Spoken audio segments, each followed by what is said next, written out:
ഒരു പാത്രത്തിലേക്ക് ഞാൻ ഒരു 4 നാട്ടുമാങ്ങയാണ് കേട്ടോ എടുക്കുന്നത്. ഇത് ഇച്ചിരി വലുപ്പമുള്ള സൈസ് നാട്ടുമാങ്ങയാണ്. ഇതിലേക്ക് ഞാനൊരു 3 പച്ചമുളക് പൊളന്നത് ചേർത്ത് കൊടുക്കുന്നുണ്ട്. ഒരു തണ്ട് കറിവേപ്പില ചേർത്ത് കൊടുക്കുകയാണ്. ഒരു 1/4 ടീസ്പൂൺ മഞ്ഞൾപ്പൊടി ചേർത്ത് കൊടുക്കാം. ഒരു 1/4 ടീസ്പൂൺ മുളക് പൊടിയും കൂടി ചേർത്ത് കൊടുക്കാം. ഇനി 1/2 ടീസ്പൂൺ ഉപ്പ് ചേർത്ത് കൊടുക്കാം. ഇനി ഇത് വെള്ളം ഒഴിക്കാം. ഇത് വേകാൻ ആവശ്യത്തിനുള്ള വെള്ളം കൂടി ഒഴിച്ചു കൊടുക്കാം. ഇനി ഇതൊന്ന് മൂടി വെച്ച് നമുക്ക് വേവിച്ചെടുക്കാം. ഇടയ്ക്കൊന്ന് മൂട തുറന്നൊന്ന് ഇളക്കിയിട്ട് കൊടുക്കണം.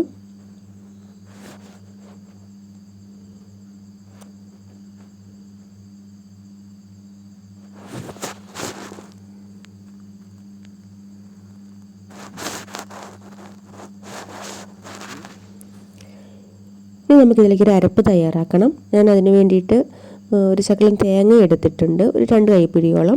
അതിലേക്ക് ഒരു 1/2 ടീസ്പൂൺ ജീരകവും ഒരു 3 അല്ലി വെളുത്തുള്ളിയും ഒരു 1/4 ടീസ്പൂൺ മഞ്ഞൾപ്പൊടിയും.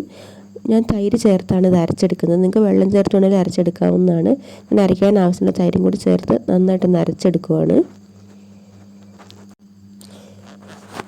നമുക്കിതിലേക്ക് 1 ടേബിൾ സ്പൂൺ പൊടിച്ച ശർക്കരയാണ് ചേർത്ത് കൊടുക്കുന്നത്. മധുരം താല്പര്യം ഇല്ലെങ്കിൽ ചേർക്കണ്ട. വീണ്ടും ഒന്ന് ഇളക്കി കൊടുക്കുവാണ്. ഇനി ഇതിലേക്ക് നമ്മൾ അരപ്പ് ചേർത്ത് കൊടുക്കുവാണ്. അരപ്പ് ചേർത്തിട്ട് നന്നായിട്ട് ഇളക്കി കൊടുക്കണം. കാരണം തൈര് ചേർത്ത് അരച്ചത് കൊണ്ട് ഇളക്കി കൊടുത്തില്ലെങ്കിൽ പെട്ടെന്ന് പിരിഞ്ഞു പോകാൻ സാധ്യതയുണ്ട്. അപ്പോൾ കൈവിടാതെ നന്നായിട്ടൊന്ന് ഇളക്കി കൊടുക്കുകയും വേണം. ഫ്ലെയിം ഒന്ന് കുറച്ച് വെക്കുകയും വേണം.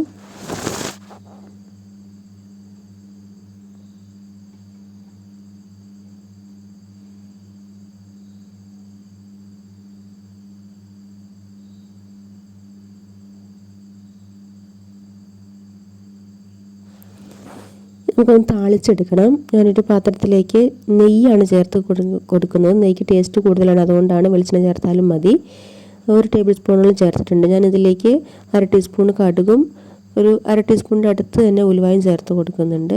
ഒരു തണ്ട് കറിവേപ്പില ചേർത്ത് കൊടുക്കുന്നുണ്ട്.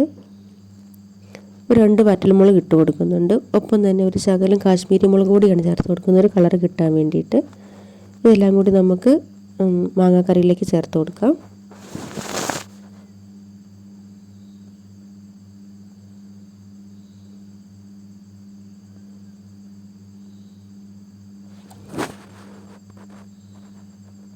ഇനി എല്ലാം കൂടി ഇളക്കി ഒന്ന് മിക്സ് ചെയ്യാം. നമ്മുടെ മാങ്ങാക്കറി ഇവിടെ റെഡി ആയിട്ടുണ്ട്.